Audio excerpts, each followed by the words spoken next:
사도신경하심으로 신앙 고백하겠습니다.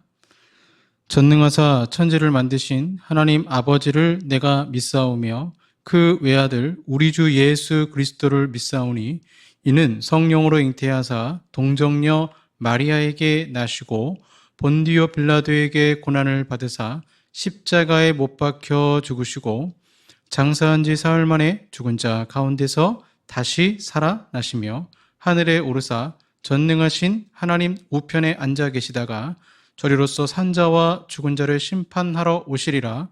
성령을 믿사오며 거룩한 공예와 성도가 서로 교통하는 것과 죄를 사하여 주시는 것과 몸이 다시 사는 것과 영원히 사는 것을 믿사옵나이다. 아멘.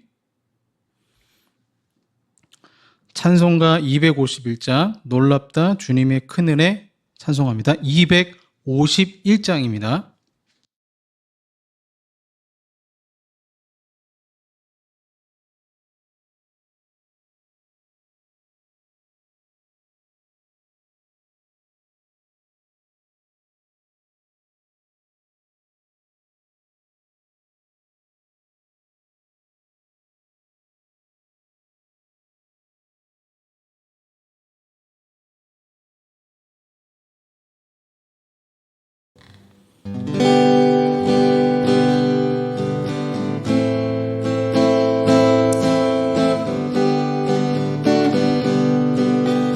놀랍다 주님의 큰 은혜 우리의 죄를 속하시려 갈보리 십자가 위에서 어린 양 보혈을 흘렸네.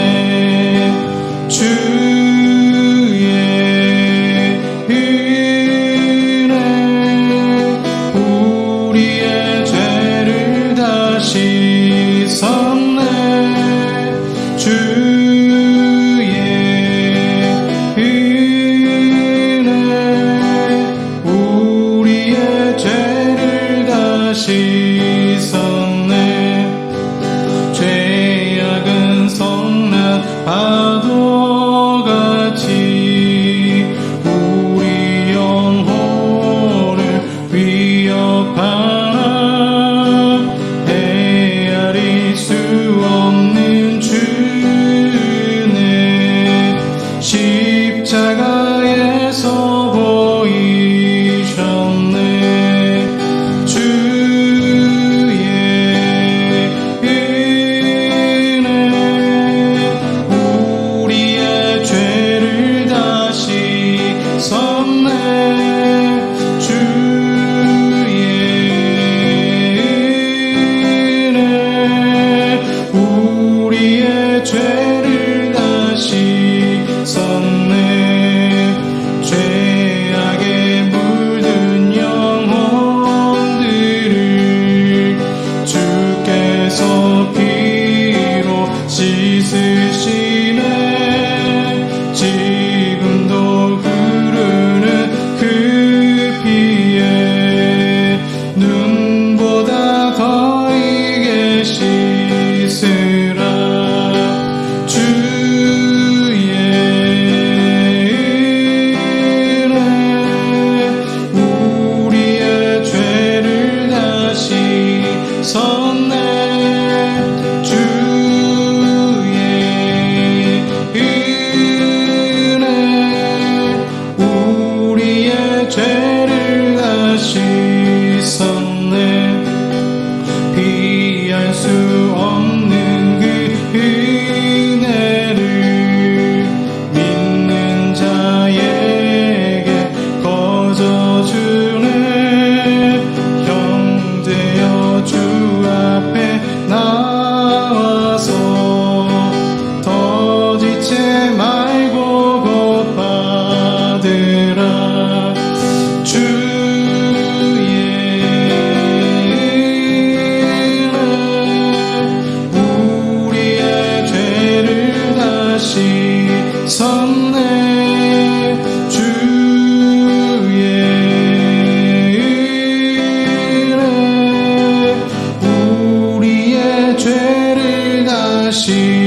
주시섰네. 아멘. 기도하겠습니다.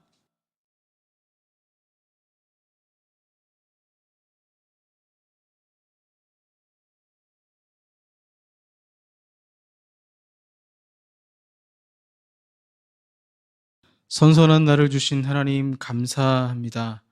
하나님의 불변성, 하나님의 미쁘심, 신실성이 아니면 우리가 그 누구에게 기도하며 또 그 언약을 기억하시는 하나님이 아니면 우리가 어찌 이 세상을 소망을 가지고 살 수밖에 없음을 이 시간 고백합니다.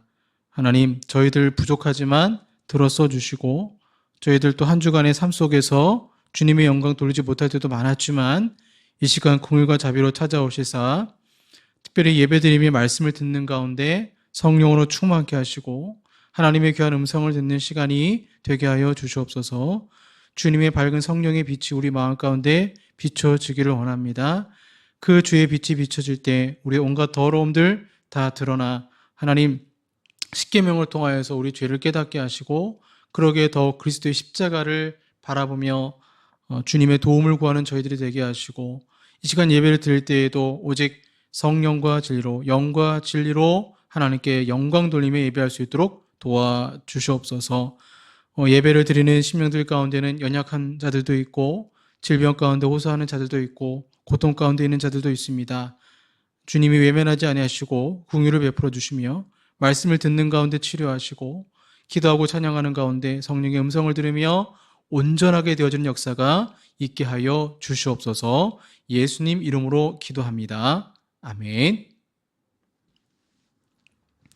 네, 성경 말씀 출애굽기 20장 15절 말씀입니다. 출애굽기 20장 15절 말씀 구약 성경 113쪽이 되겠습니다. 한 절 말씀 출애굽기 20장 15절 말씀 봉독하겠습니다. 도둑질하지 말라. 한 번 더 읽겠습니다. 도둑질하지 말라. 네, 오늘은 제8계명 도둑질하지 말라 말씀을 살펴보도록 하겠습니다. 레미제라블 하면 소설도 있고요.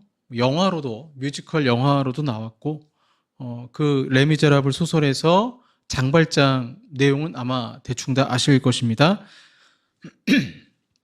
장발장의 굶주린 가족들을 생각하면서 빵을 하나 훔쳤죠. 여러분, 사람이 너무나 배가 고파서 빵을 훔치면 죄일까요? 아니면 죄가 아닐까요? 하나님은 장발장을 어떻게 생각하실까요? 지진이 나서 또 자연재해를 통해서 사람들이 먹을 것이 없을 때 폭동이 일어나면 편의점을 공격하고 물건을 탈취하는 것을 보게 됩니다. 때론 어떤 자는 너무나 돈이 없고 너무 힘들어서 먹을 것을 구하려고 도둑질을 하려고 하는 때가 있었죠. 자, 이럴 때 하나님은 이를 어떻게 생각하실까요? 1번, 하나님은 불쌍히 생각하시고 용서하신다. 2번, 아무리 배가 고프다 하더라도 십계명을 어겼기 때문에 큰 죄가 된다. 생계형 도둑질이라도 처벌을 받아야 한다. 어느 것이 맞을까요? 잠언 6장 30절과 31절에 보면 답이 나와 있죠. 생계형 도둑질에 대해서 이렇게 나옵니다. 도둑이 만일 줄일 때에 배를 채우려고 도둑질하면 사람이 그를 멸시하지는 아니하려니와 들키면 7배를 갚아야 하리니 심지어 자기 집에 있는 것을 다 내주게 되리라. 만약 장발장이 실존 인물이라면 비록 그가 가족을 위해서 도둑질을 하더라도 하나님은 그를 긍휼히 여기십니다. 왜냐하면 오늘 잠언의 말씀에 도둑질하면, 즉 배를 채우려고 도둑질하면 사람이 그를 멸시하지 아니하려니와 이렇게 나오거든요. 너 왜 도둑질했어 해서 막 그 사람을 잡아가지고 막 징역 10년, 뭐 예전에 그런 사건이 있었죠. 버스 기사가 몇백 원 횡령했다고 해서 재판받고, 뭐 권력 있는 자들은 몇십억을 해먹어도 감옥에 가지 않잖아요. 어떻게 보면 세상에 어떤 법이라는 것은 굉장히 정치적이고 불공평할 때가 많죠. 그러나 하나님의 법은 그렇지 않습니다. 긍휼히 여겨라, 불쌍히 여겨라, 멸시하지는 말아라. 단 들켰을 때는 7배나 갚아야 한다. 죄는 죄니까요. 어긴 건 어긴 것이기 때문에 배상법, 그래서 출애굽기 20장 이후에 배상법이 쫙 나오게 되죠. 율법을 보면 도둑질을 했을 때 반드시 배상을 해야만 합니다. 예를 들어서 삭개오가 예수님을 만나고는 자신이 도둑질한 것이 있다면 4배나 갚겠다라고 말했죠. 생계형 도둑이라도 벌은 받아야 합니다. 그러나 지나친 벌은 안 되겠죠. 가혹한 장발장의 어떤 레미제라블 소설처럼 너무 가혹한 형벌은 옳지 않습니다. 미국의 설문조사를 보니까요, 미국인의 83% 정도는 10계명의 제8계명을 본인들이 잘 지키고 있다라고 생각한다고 합니다. 왜 그럴까? 도둑질하지 말지니라, 도둑질하지 말지니라, 이 부분을 소매치기나 강도, 도둑 정도로 생각하기 때문에 그렇습니다. 하지만 성경에 나오는 도둑질은 모든 해당 행위를 살펴보면 아마도 99%가 다 도둑질을 하지 않았을까? 100%가 될 수도 있을 것 같아요.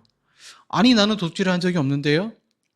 자, 율법은요, 우리에게 주어진 목적이 원래는 하나님께로 거룩한 그 삶을 통해서 가까이 가기 위해서 우리에게 주신 것이지만 우리가 연약해서 율법을 통해서 오히려 내가 죄인이라는 사실을 깨닫게 되죠. 도둑질하지 말라, 간음하지 말라, 내 부모를 공경하라, 이러한 계명들을 통하여 우리는 하나님 앞에서 얼마나 연약한 인생이고 넘어질 수밖에 없는지를 알게 되는 것입니다. 그래서 십계명을 보면 결국 그 종착 지점은 예수 그리스도의 십자가를 바라보게 되는 것이죠. 우리가 인생을 살면서 한 번쯤은 도둑질을 해본 경험이 있죠. 그 어린 시절에 친구의 학용품이 좀 부러워서 훔치는 경우도 있었고, 제 어린 시절 기억에 보면 저한테 자꾸 망을 보래요. 망을 봤어요. 근데 그 친구들이 그 슈퍼 앞에서 그 과자를 하나 슬쩍 해가지고 도망가더라고요. 저는 무슨 일인가 하고 모르다가 보니까 훔치고 도망가는데 그 과자를 제가 먹지는 않았습니다. 그래서 야, 내가 이렇게 범죄에 이용되다니 깜짝 놀랐던 적도 있습니다. 중고등부 제가 수련회 중에 있었던 일이에요. 기도 이제 인도하는 중에 성령의 감동으로 제가 이렇게 얘기했어요. 혹시 여러분 우리가 도둑질한 것이 있다면 회개합시다 이렇게 했어요. 놀랐어요. 남학생들이 회개하는데 회개 내용이 자전거를 훔친 것을 회개하는 겁니다. 순간 제가 움찔했습니다.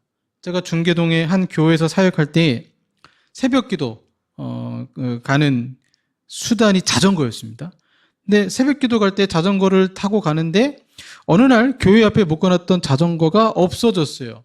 누군가가 톱질을 한 거죠. 자물쇠를 이제 자르고 간 겁니다. 그런데 제 눈앞에서 자전거를 훔친 적이 있다며 회개하는 남학생을 보니까 마음이 좀 이상했어요. 제가 2번 정도 자전거를 잊어버렸는데 그 자전거 하면 그때 그 회개했던 친구가 생각이 납니다. 이렇게 눈에 뻔히 보이는 일반적인 도둑질이 있죠. 아니, 나는 그런 경우 없습니다. 그런데 8계명의 도둑질은 좀 더 깊은 뜻이 있습니다. 뭐냐면 여러분, 인류의 첫 번째 도둑질한 사람이 누군지 아십니까? 아담과 하와예요. 아담과 하와가 도둑질을 했습니다. 언제 했냐? 그들은 하나님이 명하신 선악과를 훔쳐 먹었습니다. 인류의 시작과 함께 도둑질이 시작된 것이죠. 가인은 어떻습니까? 마땅히 하나님께 가장 좋은 것을 드려야 하는데 대충 드림으로 도둑질을 했습니다. 제7계명 간음하지 말라는 사람뿐 아니라 하나님과의 관계에서도 우상숭배가 간음이라고 말씀드렸죠. 제8계명도 마찬가지입니다. 하나님과의 관계에서도 우리가 얼마든지 도둑질하는 경우가 있다라는 거예요. 그래서 사람과의 관계뿐 아니라 하나님과의 관계에서 도둑질한 것이 과연 난 하나도 없다라고 하는 사람이 몇 프로나 있을까요? 그런 걸 생각하면 거의 100% 도둑질했다라고 볼 수밖에 없는 것이죠. 자, 그러면 성경에서 이제 도둑질 많이 나오지만 대표적인 거 말씀드리면 첫 번째로 돈, 물질에 관한 도둑질이죠. 칼빈은 그의 기독교 강요에서 도둑질에 대한 다양한 예를 들고 있습니다. 이런 설명을 하고 있어요. 직장인이 사장 눈치를 보면서 일하지 않는 것도 도둑질이다. 왜냐하면 200만 원을 번다면 그만큼의 노동력을 지불해야 되는데 게으름을 피운 것은 곧 기업의 사장의 돈을 훔치는 것과 다를 바가 없다. 사람과의 관계에서도 정당한 보수를 받고 그 보수에 대해서 노력하지 않는 것도 게으름이며 그 게으름도 도둑질이다. 이렇게 얘기하고 있어요. 그래서 내가 일하지 않음으로 물질적 손해를 입혔다면 그것도 도둑질이 된다라는 것이죠. 그렇다면 여러분, 하나님과의 관계에서는 어떻습니까? 하나님의 시간이나 하나님의 물질이나 하나님의 영광을 도둑질하는 등 하나님의 것을 도둑질하는 경우도 성경에 많이 나와요. 주의를 지키지 않는 것, 하나님의 나를 도둑질하는 것입니다. 주님은 말라기 3장 8절 이하에서 사람이 어찌 하나님의 것을 도적질하겠느냐? 그러나 너희는 나의 것을 도적질하고도 말하기를 우리가 어떻게 주의 것을 도적질하였나이까 하도다. 이는 곧 11조와 헌물이라. 만군의 여호와가 이르노라 너희의 온전한 11조를 창고에 들여 나의 집에 있게 하고 그것으로 나를 시험하여 내가 하늘 문을 열고 너희에게 복을 쌓을 곳이 없도록 붙지 아니하나 보라. 말라기서에 나오죠. 제사장들이 도둑질했습니다. 제물을 드린 사람이 양이 한 마리, 두 마리, 세 마리, 네 마리, 다섯, 여섯, 일곱, 아홉, 열째 되면 그게 좋은 것도 나쁜 것도 하나님께 드려야 되는데 일부러 10번째 제일 안 좋은 양을 선별하게 해서 드렸습니다. 도둑질한 거죠. 그러면 이 말라기서에 나오는 11조가 뭐겠습니까? 11조에는 많은 종류가 있는데 이 11조는 구제 11조예요. 매 3년마다 드리는 11조로 매 3년마다 드리면 이 11조는 제사장들이 위해서 쓰는 게 아니고 과부, 고아, 객을 위해서 모아놨다가 창고에 모아놨다가 구제의 날에 이걸 베풀게 되어 있는데 이 창고가 텅텅 비어 있어요. 하나님은 그 창고가 텅텅 비어 있는 것을 보시고 하늘문을 닫아버렸어요. 비를 내리지 않게 하신 거예요. 가뭄이 있었습니다. 그래서 하나님 말씀하시는 거예요. 너희가 온전하게 드리면 내가 하늘에서 비를 내리고 곡식을 풍성케 하지 않겠느냐라고 말씀을 하신 것이죠. 오늘 얼마나 많은 사람들이 과연 정직하게 11조를 낼까요? 아니 11조를 안 내는 성도도 굉장히 많습니다. 그런 걸 보면 하나님은 뭐 나한테 우리한테 뭐 모든 걸 다 바치라 이렇게 말씀하시지 않죠. 사업하는 옛날 청년이 저한테 이제 11조 어떻게 됩니까? 고민을 한 적이 있어요. 왜 그러냐면 본인의 수입이 만약에 200만 원, 뭐 100만 원이라고 하면 100만 원 11조면 10만 원을 하나님께 드려야 되는데 하나님께 10만 원 드리면 본인은 마이너스가 되는 거예요. 이상한 거예요. 나는 왜 11조를 드리는데 마이너스가 되지? 그래서 제가 그렇게 얘기했어요. 성경에서 나오는 11조는 소득의 11조다. 소득. 즉 자본을 뺀 11조죠. 예를 들어서 돈을 벌기 위해서 내가 뭐 주유비라든가 모든 걸 다 투자해가지고 100만 원을 벌었는데 만약에 자본금이, 그러니까 주유비, 그 다음에 재료값 이런 걸 50만 원을 썼어요.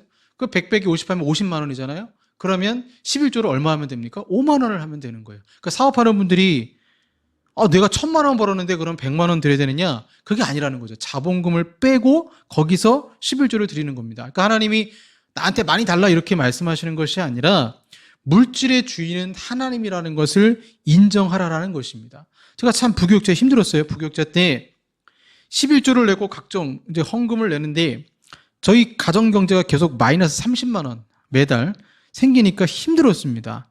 그럼에도 그냥 드렸어요. 근데 하나님은 지금까지 제 인생을 살펴보면 참 가난한 사람이지만 복을 주셨어요. 필요할 때마다 하나님은 물질을 인정하는 자에게 어떻게든 주십니다. 그래서 사람의 것을 도둑질하는 물질도 있지만 하나님께 드려야 할 것을 드리지 않는 물질의 도둑질도 있다는 거죠. 또한 영광도 마찬가지입니다. 명예와 영광도 마찬가지입니다. 하나님의 영광을 도적질하는 것도 도둑이에요. 그래서 다니엘서 5장에 보면 좋은 예가 있는데 느부갓네살 왕이 하나님이 높여주셨죠. 하나님의 축복을 받아서 큰 나라를 이루게 되었습니다. 근데 그의 마음이 교만해졌습니다. 자랑하고 자기 힘을 과시했습니다. 그래서 하나님은 그를 그냥 두지 않으셨어요. 그는 즉시로 왕위를 빼앗겼고 들로 쫓겨나가 소처럼 풀을 먹은 비참한 최후를 맞이하게 됩니다. 그리고는 정신이 다시 돌아오게 됐어요.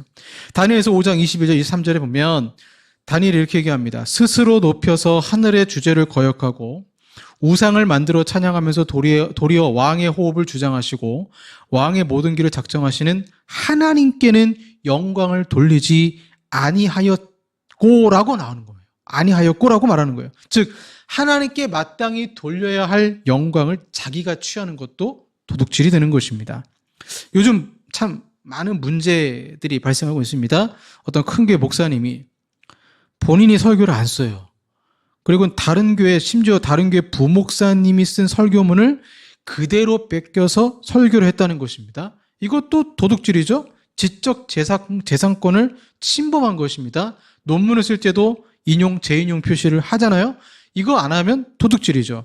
이러한 도둑질은 물질, 눈에 보이는 도둑질이고 그 대상이 하나님이 될 수도 있고 사람일 수 있다는 것입니다. 그래서 어떻게 보면 10계명의 이웃과의 관계에서의 이러한 계명들은 다 도둑질이에요. 자, 6계명 살인하지 말라. 이웃의 생명을 도둑질하는 범죄이죠. 제7계명 간음하지 말라. 이웃의 정조를 도둑질하는 범죄이고, 제8계명은 이웃의 재산을 도둑질하는 범죄고, 제9계명은 내 이웃에 대해 거짓 증언하지 말라. 이웃의 명예를 도둑질하는 범죄죠. 근데 요즘 청문회 보세요. 다 나와요. 다 나옵니다. 심지어 명예를 도둑질하는 것도 많고 얼마나 거짓말을 많이 하는지 모릅니다. 10계명을 만약에 청문회에다가 딱 걸어놓고 이 10가지 중에 당신이 어긴 것이 있다면 말해보셔 하면 아마 다들 꼼짝 못할 것입니다. 그래서 생명, 성, 착취, 재산 등 모든 것이 도둑질의 대상이 될 수 있죠. 자, 두 번째로 불로소득도 도둑질입니다. 불로소득. 자, 불로소득이라는 것은 땀 흘리지 않고 버는 소득을 말합니다. 대표적인 불로소득이 부동산 투기 또는 주식시장에서 장난쳐서 주가를 오르게 하고 치고 빠지는 아주 전형적인 나쁜 짓인데 개미 투자자들을 죽게 만드는 사기죄이죠.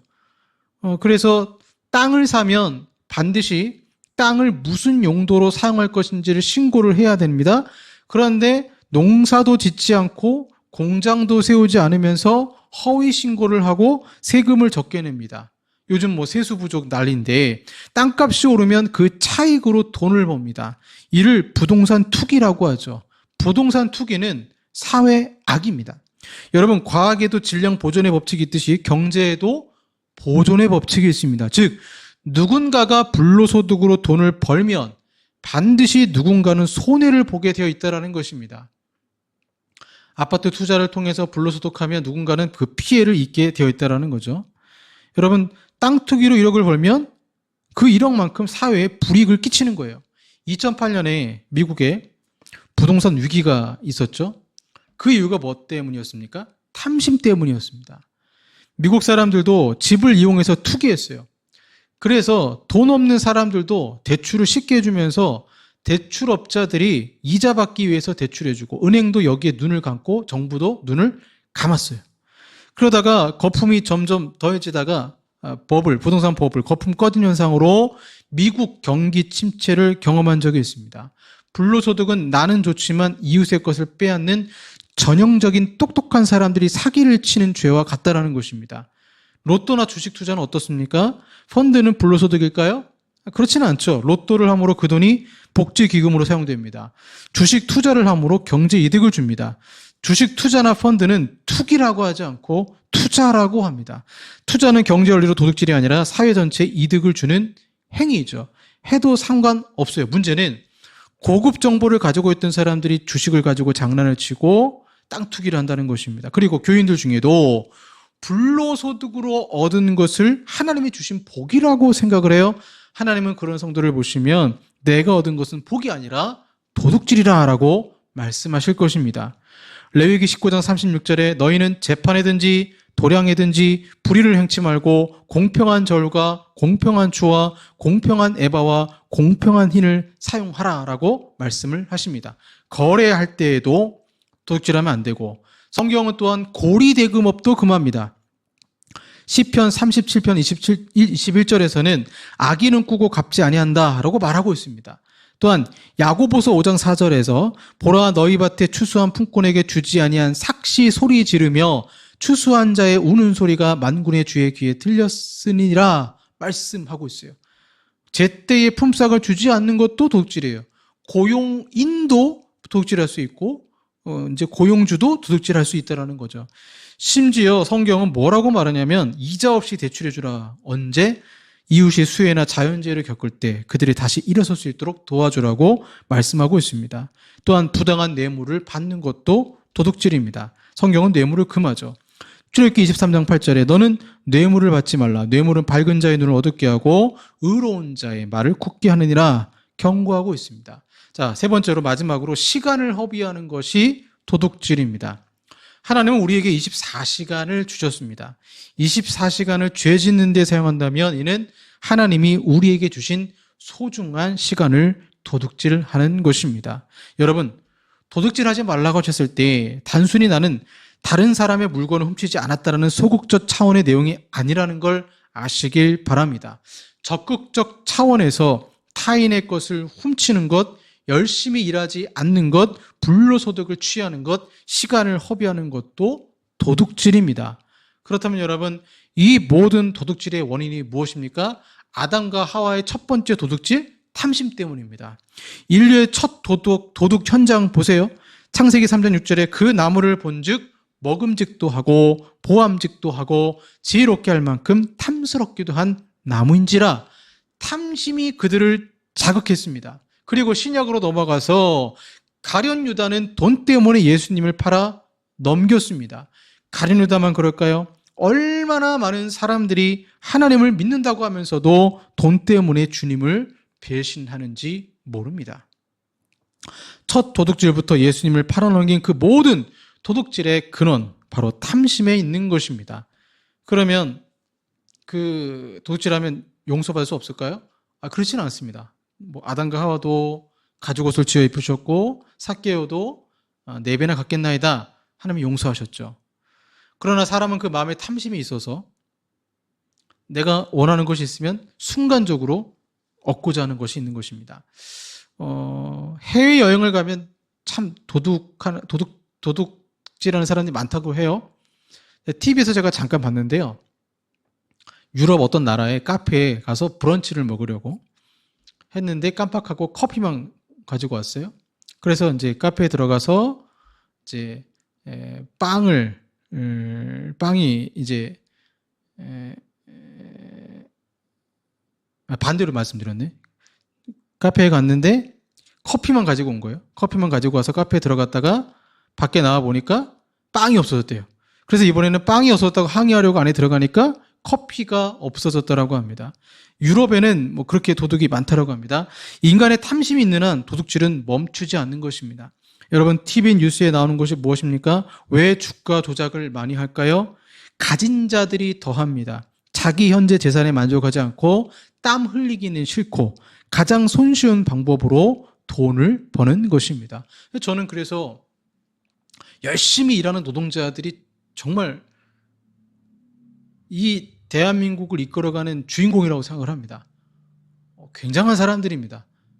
시급 얼마 안 되는 10,000원짜리 벌려고 시급 10,000원을 벌기 위해서 최선을 다해서 땀 흘리는 그들의 땀방울은 하나님 보시기에는 굉장한 가치가 있는 땀방울입니다.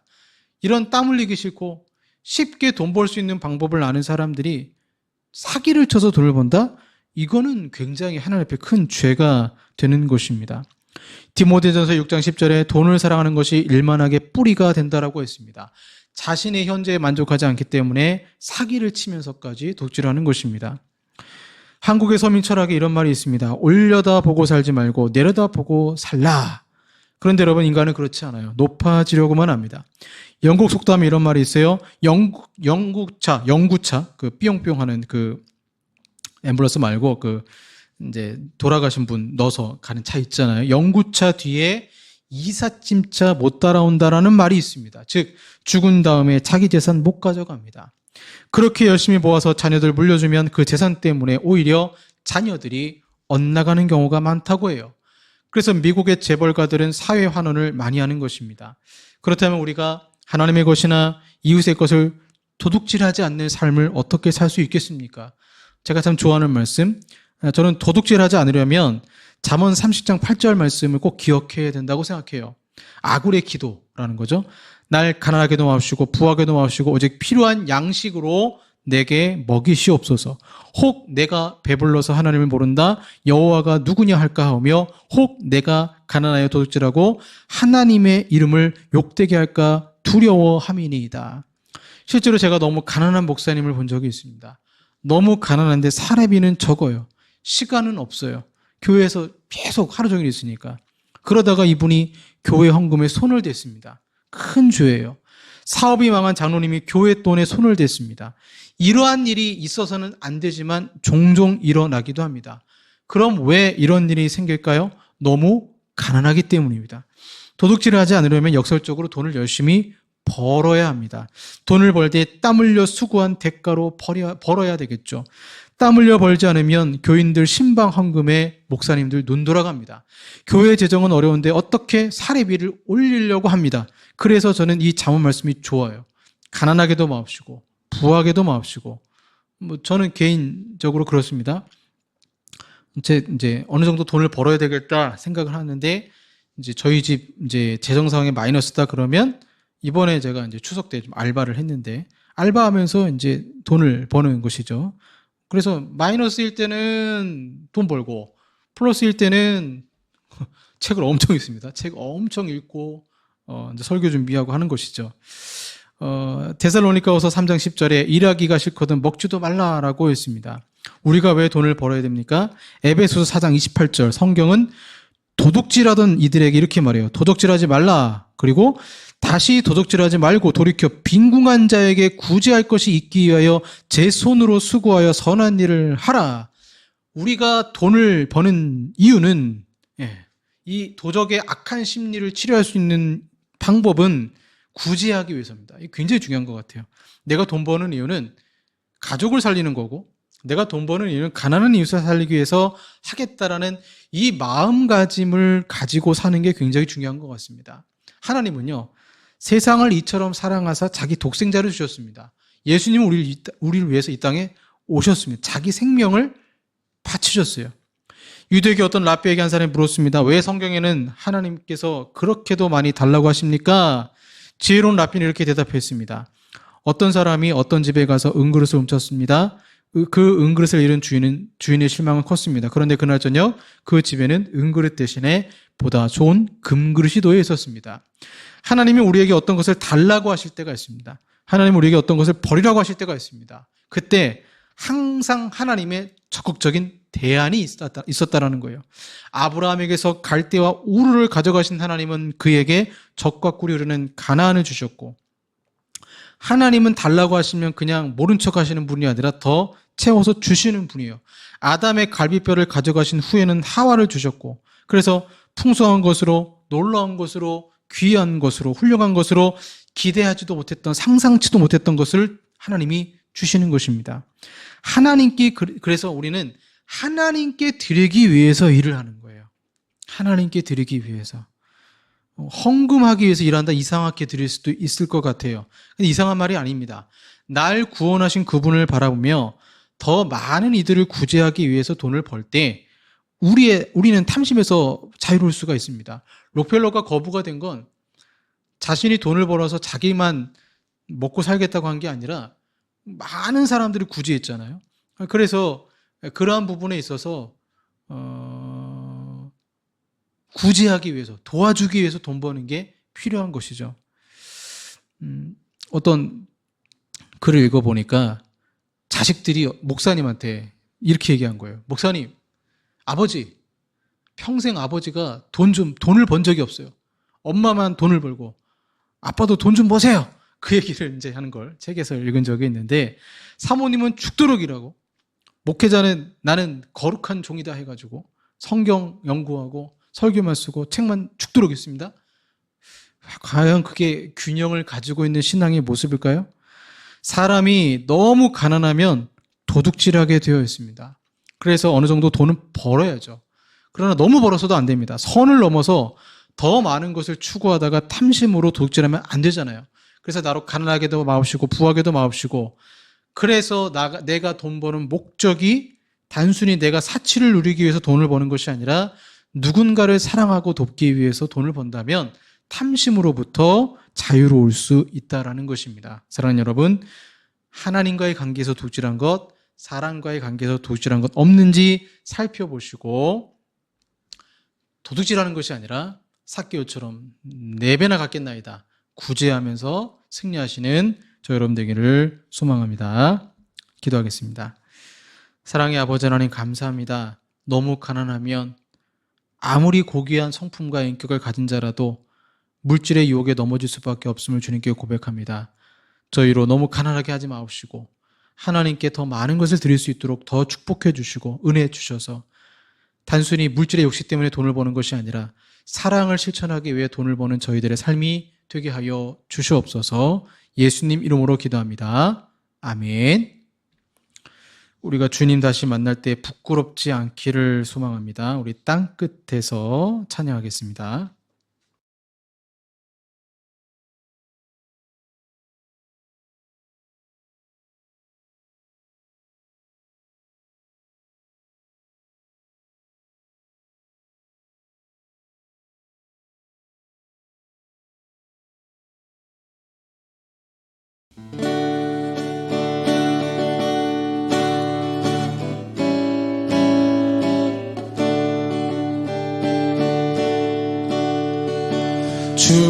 주께서 주신 동산에 땀 흘리며 씨를 뿌리며 내 모든 삶을 드리리. 날 사랑하시는 내 주님께 비바람 앞을 가리고 내 육체는 쇠잔에 져도 내 모든 삶을 드리리.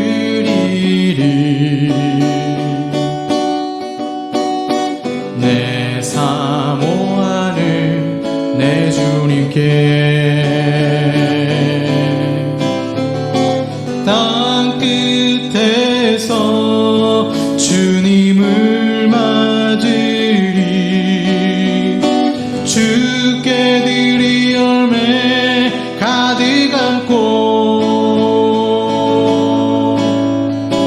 땅 끝에서 주님을 배우리. 주께 드릴 노래 가득 안고 땅의 모든 끝 찬양하라. 주님 오신 길 예비하라. 땅의 모든 끝에서 주님을 찬양하라. 영광의 주님 곧 오시리라.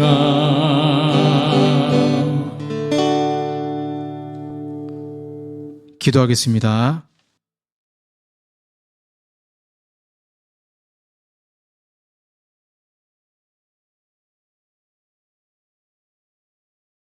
주님, 달란트 비유에 한 달란트 받은 자, 악하고 게으른 종이 아니라 땀 흘려 일하며 수고하는 부지런한 종으로서 주님 다시 만날 때 하나님께 영광 돌렸습니다. 하나님의 것을 드렸습니다. 그러한 믿음의 고백을 할 수 있도록 주여 도와주시옵소서. 오늘도 아버지 앞에 귀한 예물 드립니다. 우리의 땀을 대신해서 물질을 드리고 우리의 삶을 드리고 주님께 영광 돌립니다. 주님 기쁘게 받아주시고 너무 가난하게도 마옵시고 또 부하게도 마옵소서. 오직 만족하며 살 수 있는 충분한 은혜를 저희들 가운데 한 주간 허락하시고 특별히 건강이 안 좋아서 힘들어서 고통하는 당신의 백성들을 기억하시며 치료하시고 역사하여 주시옵소서. 예수님 이름으로 기도합니다. 아멘. 지금은 우리 구주 예수 그리스도의 은혜와 성부 하나님의 사랑하심과 성령 하나님의 교제고통 역사하심이 하나님을 것을 하나님께 드리고 영광 돌리며 살기 원하는 우리 사랑하는 성도들과 한국 교회 위에 영원토록 함께 있을지어다. 아멘.